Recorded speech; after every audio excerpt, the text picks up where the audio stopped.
Kamusta na kayong lahat? Andito na naman ako sa shed. I-share ko lang sa inyo kung anong ginagawa ko ngayon. Ito ang, hindi naman araw-araw pero most of the time. Ito ang ginagawa ko ngayon. Tingnan nyo. Ito ang ginagawa ko ngayon. Ina-unload ko ang aming lugam. Magpick kami ng lugam. So, lagay ko sa likod ng sasakyan ko. Ayan. Ito naman yung mga na-pick na namin. Ihanda na namin to kasi alam nyo na, delivery na naman.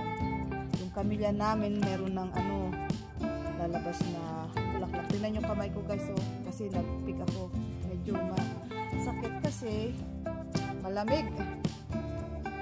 So ayan ang mga aming fresh na press na pick namin ngayon. Yan aming na-pick ngayon. So share ko lang sa inyo yung iba't ibang klase. Meron tayong bago ngayon. Ito, darker ang kulay niya. Ulit ng Leucadendron. Ito naman si Periostomen. Tapos ito naman si Rose Succulans. Tapos ang ating Protea. Ito naman, ang tawag dito ay Green Goddess. Hindi ko alam bakit tinawag siyang Green Goddess. Diba maganda siya? Ito naman, nagustuhan ng mga flower shop nito ay ang kanyang buds. Kasi maganda yun sa arrangement. Mga nagawa namin ngayon. So, yan yung mga napik na lugam. Tapos, meron kami tinatawag na spinning gum. Yan. Halos ulit-ulit lang ang mga napipik namin. Kasi season yan ngayon. Ito naman si Wattle, Burgundy Wattle, at saka si Jester o Variegated Leucadendrons. Siya. So, may green din ako nandito sa taas. Green Leucadendron. Tapos, ang aming magnolia, rosy magnolia namin. Ayan. Tapos, ito naman, uri ng Thymus Viburnum. Ito naman, T3. Ito naman, tawag din na Cyprus. Ito may English box tayo dito sa baba. Meron din tayo Nandina. Meron din siya kasi autumn. Siya nga pala, winter na dito. Isa na ng winter, hindi na siya autumn. Ating Aralia. Para siyang kamay. Meron din siya. Dito. Yan, parang pa dito. So, yan muna ang aking ibibahagi sa inyo. Ito, bay leaf. Tapos ang ating little gem. Little gem natin. Tapos ang ating Andromeda buds. Yan. Sunod niya magkakakulay rin siya. So yan muna ang babahagi ko sa inyo ha. Konti pa lang yan pero handa na. Ito naman, tawag dito ay Body Magnolia. So, hindi na ito magbubulaklak, buds lang. So, dyan, Body Magnolia. Ito naman, ang tawag dito ay Golden Ash. Ganda yan siya pang dekorasyon. So, yan lang muna ang aking mga babahagi sa inyo. Susunod naman ulit ha. Ito na, nailagay na lahat ang aming paninda. Ayan na silang lahat. Punong-puno. Siksika na sila. Parang di na makahinga. Ayan. Lahat yan sila dyan. Ayan ang itsura.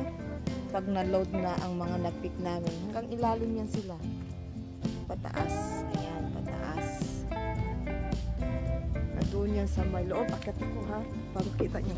Ayan. Loob yan.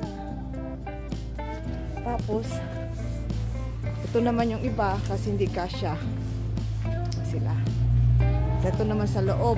Saan natin yung ilaw? Para makita nyo kung anong meron sa loob. Ay, wala ilaw. Dali. Yan. Punong-puno yan. Yan. ilalim yan sila. Yan, puno lahat ng mga na-pick namin kasi may mga order. So, i-deliver yan sila. Ihanda na para makapaghapunan, asikas sa loob ng bahay. Alam nyo na, nanay, trabaho ng nanay, pagtapos magtrabaho sa labas, sa loob naman ng bahay. Yan yung mga natapos na. Yan, daan-daan sila. Iba-ibang klase ng mga bulaklak at mga dahon, iba't ibang hugis, ibang-ibang sizes. Patayin natin yung ilaw. Dito naman tayo sa labas. Dali, patayin ko muna ilaw, ha? Ayan. Ito naman, para bukas ng umaga. Ako naman yung gagawa. Si asawa dun sa van. Ito naman i-deliver ko para bukas ng umaga. Ayan sila. Maganda. Maganda yan silang lahat. So, hindi ko nababanggatin yung mga pangalan kasi yung iba, alam nyo na kung anong mga pangalan. Ayan silang lahat dyan. Ibang pangalan, iba't ibang dahon. Ay, alam nyo na, pagtapos, marami naman ligpit, hindi na natatapos. Ito ang itsura ngayon dito. Sa amin, 17 degree. Yan, 17 degree. 17 degree. Yan. Maganda yung ulap. Hindi maulan. Hindi masyado mahangin. Yung mga dahon. Labas tayo. Pakita sa inyo iba-ibang. Ito naman yung dahon sa garden namin. Hindi na naasikaso. So, siguro pag summer na. Pero every winter, ayan, may dahon sila, bulaklak. So, maganda, diba? Gusto ko sila, kaya lang inaasikaso na. Ganda. Ganda yun sila. Yan. Hindi lang naasikaso masyado. Yan, diba? Maganda sila.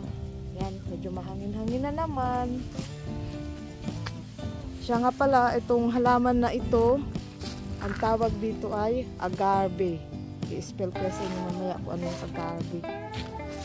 Ito, ano to, parang maliliit na rhododendron foliage.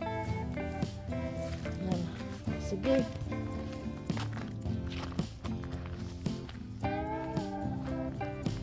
Ikot-ikot na muna. Okay, ganyan na muna. Magandang hapon po sa inyong lahat. Welcome po sa The Algra Family Vlogs. Ito po, isa po sa mga tanim namin. Ang tawag po dito ay White Japonica. Makikita nyo po rito, nag-uumpisa na po siyang magbulaklak, magbubukas na po siya, magbubloom na. Yan. Yan po. Yan po ang itsura niya. Pag nagbulaklak siya, pero yan po siya. Marami po yan siya tinik. Yan, marami po siya tinik. Dalhin ko lang kayo dito sa malapit sa mga mag-uumpisa pa lang magbulaklak. Buds pa lang yan siya, guys. Buds pa lang. Pag nag-open na siya, ganito na itsura niya sa lahat ng mga sanga niya. Yan. Yan ang magiging itsura niya sa sanga niya.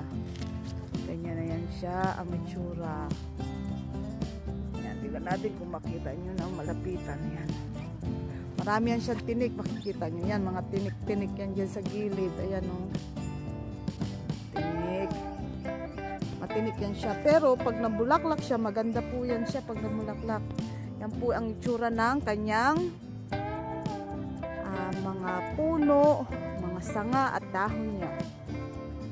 Ganyan po ang itsura niyan. Magandang hapon po sa inyong lahat.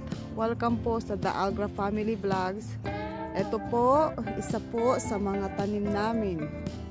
Ang tawag po dito ay White Japonica.